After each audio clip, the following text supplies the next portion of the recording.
नमस्कार साथियों, स्वागत है आपका अपने यूट्यूब चैनल विद्या संचार क्लासेस पे। आज हम अपने इस वीडियो में तंबाकू के बारे में चर्चा करेंगे। भारत में तंबाकू एक पहेली बन के रह गया है। भारत की युवा इस तंबाकू की वजह से बर्बाद हो रहे हैं। काफी कम उम्र के बच्चे भी तंबाकू का सेवन करने लगे हैं। खासकर जो गरीब राज्य हैं जैसे बिहार, बिहार के छोटे छोटे बच्चे 10 साल के, 14 साल के, 15 साल के, 13 साल के, ये सब बच्चे इस तंबाकू की तरफ आकर्षित हो रहे हैं। इसमें भारत सरकार या राज्य सरकारें क्या कर रही हैं, भारत की नीति क्या है आगे, ये हम इस वीडियो में देखेंगे। भारत देश के भीतर तंबाकू के इस्तेमाल को कम करने की कोशिश करता है, लेकिन बाहर के देशों में इसके उत्पादन और निर्यात के रिकॉर्ड बन रहे हैं। जाने कैसे यह नीति विरोधाभास स्वास्थ्य हितों और वसुधैव कुटुंबकम की भावना पर सवाल खड़े कर रहा है। भारत एक और देश के भीतर तंबाकू के उपयोग को हतोत्साहित कर रहा है, मतलब रोकने की कोशिश कर रहा है। वहीं दूसरी ओर और विदेशों में इसके उत्पादन और निर्यात को बढ़ावा देता है। भारत कोशिश तो कर रहा है, लेकिन केवल तंबाकू के पैकेटों पर लिख दिया जाता है कि इसके सेवन से स्वास्थ्य के लिए हानिकारक है। लेकिन वास्तव में भारत इस पर पूर्ण प्रतिबंध लगा नहीं रहा है, क्योंकि भारत को इससे ज़्यादा बहुत पैसा मिलता है और लोग इसको खा भी रहे हैं, बहुत ज़्यादा सेवन भी इसका कर रहे हैं।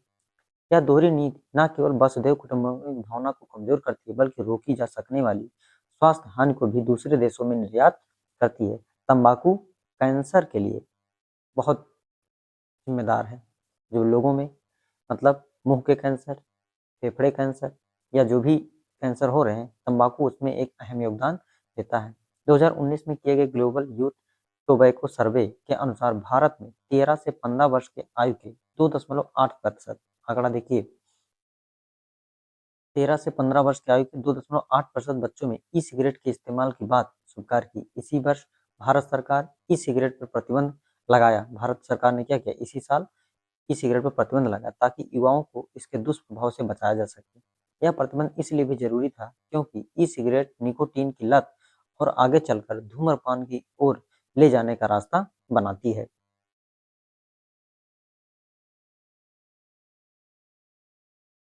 देखिए, 2009, 6 और 19 में 13 से 15 आयु वर्ग के बच्चों का यह आंकड़ा है। देखिए, 21.6, 16.6, ये बॉयज का आंकड़ा है, इधर गर्ल का आंकड़ा है और इधर टोटल आंकड़ा है। हालांकि प्रतिबंधों के बावजूद शहरी इलाकों में ई सिगरेट का अवैध कारोबार बढ़ने की आशंका बनी हुई है।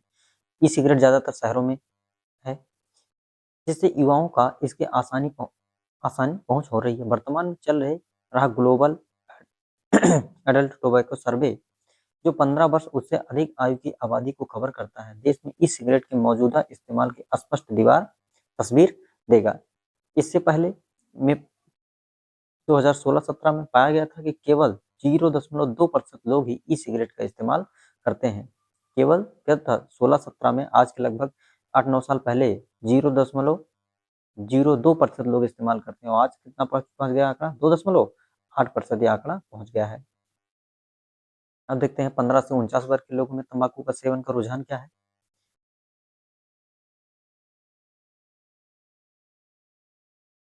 15 से 49 वर्ग के आयु के जो लोग हैं, उनमें तो और ज्यादा है तंबाकू के सेवन का, बहुत ज्यादा है।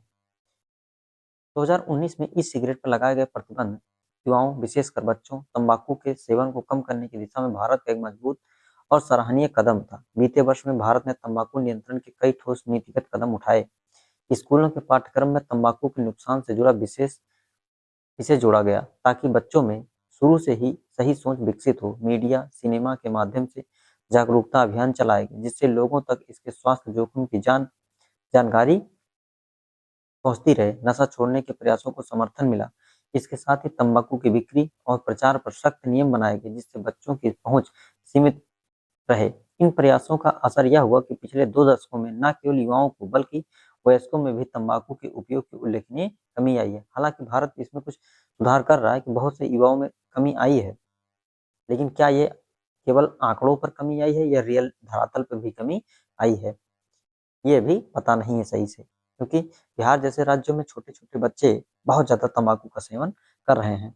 इसी पृष्ठभूमि में हाल ही में भारत सरकार ने तंबाकू नियंत्रण को और मजबूत करने के लिए नए कदम उठाए। 1 फरवरी से सिगरेट पर केंद्रीय उत्पाद शुल्क बढ़ाया गया, जो प्रति सिगरेट 0.205 से 8.50 तक, साथ ही जीएसटी ढांचे में तंबाकू को 40% की सबसे ऊंची डिमेरिट श्रेणी में रखा गया। इन कदमों का उद्देश्य सिगरेट पर कुल कर बोझ को लगभग 53% से बढ़ाकर विश्व स्वास्थ्य संगठन के सुझाए गए 75% के स्तर के करीब लाना था। इसके अलावा संसद ने हेल्थ सिक्योरिटी रेस नेशनल सिक्योरिटी सेस अधिनियम 2025 पारित किया, जो सीधे तौर पर पान मसाले को निशाना बनाता है। घरेलू रोकथाम और विदेशी प्रचार का नीति विरोधाभास। जहां एक और भारत में राष्ट्रीय तंबाकू नियंत्रण कार्यक्रम के तहत तंबाकू के सेवन को कम करने में उल्लेखनीय सफलता हासिल की है, वहीं दूसरी ओर सरकार की कुछ संस्थाएं तंबाकू को अब भी महत्वपूर्ण आर्थिक अवसर के रूप में देखती हैं। यह दोहरी सोच भारत की तंबाकू नीति के भीतर मौजूद गहरे अंतर विरोध को उजागर करती है। स्वास्थ्य नीति का उद्देश्य जहां तंबाकू के दुष्प्रभावों से जनता की रक्षा करना, वहीं आर्थिक और व्यापारिक तंत्र इसे आय, निर्यात और आजीविका के स्रोत के रूप में आगे बढ़ा रहे हैं। बहुत सा कंपनी वाले हैं क्या कर रहे हैं, तंबाकू को निर्यात कर रहे हैं। अगर इसी तरह वो निर्यात करेंगे और अपने आर्थिक हित के लिए तंबाकू को बेचेंगे, तो ये भारत के लिए अच्छी बात नहीं है। ठीक है ना, निर्यात अगर देखा जाए तो आंकड़े बढ़ते ही गए हैं। 2024-25 में सबसे ज्यादा निर्यात किया गया है तंबाकू का। आगे देखते हैं। तंबाकू बोर्ड ऑफ इंडिया, जो एक अर्ध सरकारी संस्था है, फ्यूल फ्लू फ्यूल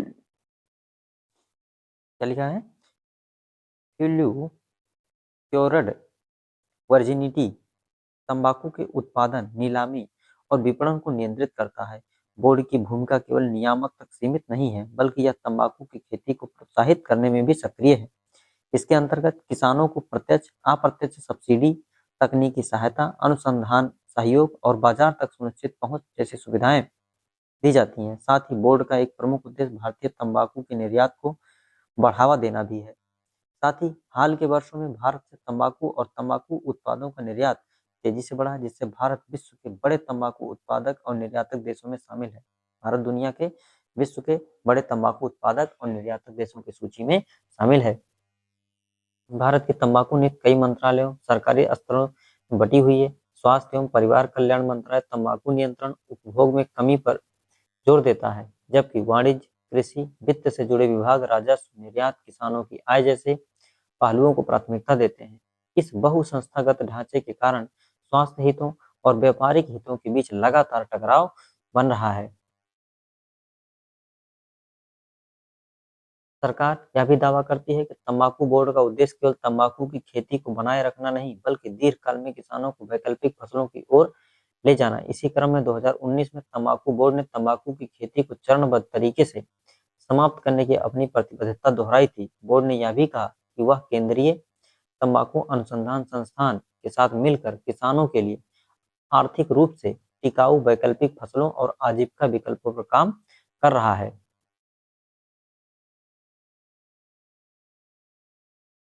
हालांकि जमीनी हकीकत यह दिखाती है कि तंबाकू उत्पादन और निर्यात को मिलने वाला मजबूत संस्थागत समर्थन किसानों को तंबाकू छोड़ने के लिए किए जा रहे प्रयासों से कहीं अधिक प्रभावशाली है। यही कारण है कि नीति के स्तर पर वैकल्पिक खेती की बात तो की जाती है, लेकिन व्यवहार में तंबाकू अर्थव्यवस्था लगातार सशक्त होती जा रही है।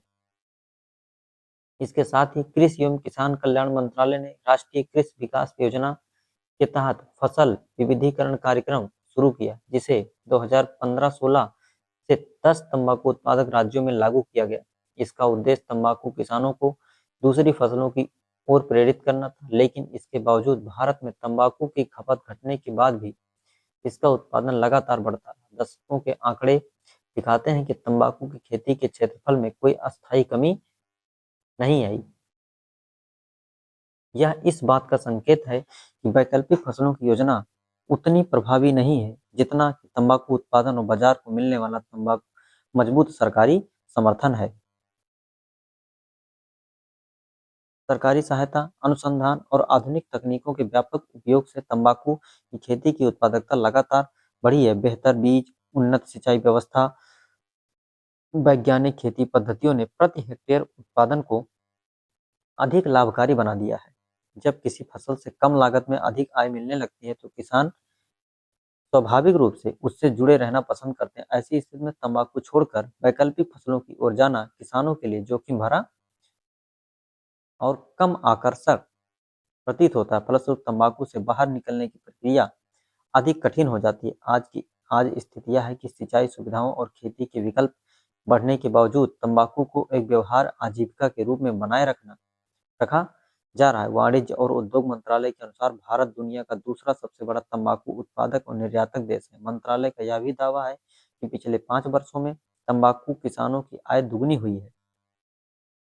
बताइए, एक तरफ सरकार क्या कर रही है, तंबाकू की खेती जो किसान कर रहे हैं उनकी आय दुगनी करने में लगी हुई है, और एक तरफ तंबाकू पे प्रतिबंध भी लगा रही है जिससे भारत की वह बर्बाद है। दोनों एक साथ संभव कैसे हैं? सरकार को जो किसान तंबाकू की खेती कर रहे हैं उनके लिए वैकल्पिक कृषि उपलब्ध करानी होगी, जिससे वो दूसरे फसल की खेती कर सकें और तंबाकू का उत्पादन करना छोड़ दें। तभी हम जाके भारत देश में पूरी तरह से तंबाकू प्रतिबंध कर पाएंगे और अपने युवाओं को बर्बाद होने से बचा पाएंगे। 2019-20 से देखते हैं, 2019-20 से 23-24 के बीच तंबाकू निर्यात में 87% की वृद्धि हुई है। बताइए, एक तरफ हम निर्यात बढ़ाते जा रहे हैं, तो कैसे हम भारत देश को भारत के युवाओं को तंबाकू से बचा पाएंगे?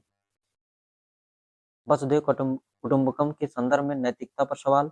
यदि भारत यह मानता है कि तंबाकू से कैंसर, हृदय रोग और उत्पादकता में भारी नुकसान होता है और इसलिए देश के भीतर इसके उपयोग को हतोत्साहित करता है, तो फिर इसे एक बड़े निर्यात उद्योग के रूप में बढ़ावा देना नैतिक रूप से उचित नहीं ठहरा जा सकता। वसुधैव कुटुंबकम की भावना के अनुसार भारत एक और खुद को दुनिया की फार्मेसी के रूप में प्रस्तुत करता है, वहीं दूसरी ओर दुनिया का तंबाकू खेत बनने की दिशा में बढ़ता दिखता है।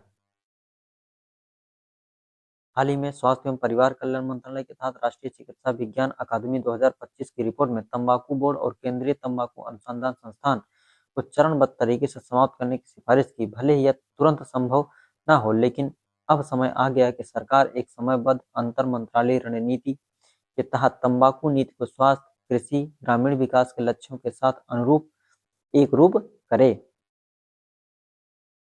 तंबाकू बोर्ड का मुख्य उद्देश्य निर्यात बढ़ाने से हटाकर किसानों के लिए एक व्यवहारिक और बड़े स्तर पर लागू होने योग्य वैकल्पिक आजीविका योजना तैयार करना होना चाहिए, जिससे कृषि, ग्रामीण विकास मंत्रालय, राज्य सरकारें मिलकर काम करें। ऐसा करने से भारत दुनिया की फार्मेसी की अपनी भूमिका को बनाए रखते हुए दुनिया का तंबाकू खेत बनने से साफ तौर पर इनकार कर सकेगा। भारत को अगर तंबाकू मुक्त अपने युवाओं को तंबाकू से बचाना है, तो क्या करना पड़ेगा? खेती पर भी, किसानों की खेती पर भी क्या करना पड़ेगा? प्रतिबंध लगाना पड़ेगा। उन जो किसान तंबाकू की खेती करते हैं उनको एक वैकल्पिक खेती उपलब्ध करवानी होगी, जिससे क्या हो, क्योंकि अगर हम अपने देश में तंबाकू उत्पादन बंद नहीं करेंगे तो हम अपने युवाओं को तंबाकू को सेवन करने से रोक नहीं पाएंगे। अगर भारत को पूरी तरह से तंबाकू सेवन से मुक्त होना है, तो उसको अपनी तरह निर्यात कम करना होगा, जो खेती की जा रही है भारत में उसको बंद करना होगा, तभी जाकर हम अपने युवाओं को बर्बाद नशीले पदार्थों के सेवन से रोक सकते हैं। तो आशा करता हूँ वीडियो आप लोगों को पसंद आए होगी। चैनल पर नए हैं तो लाइक कर दीजिए, सब्सक्राइब कर दीजिए और शेयर कर दीजिए। धन्यवाद।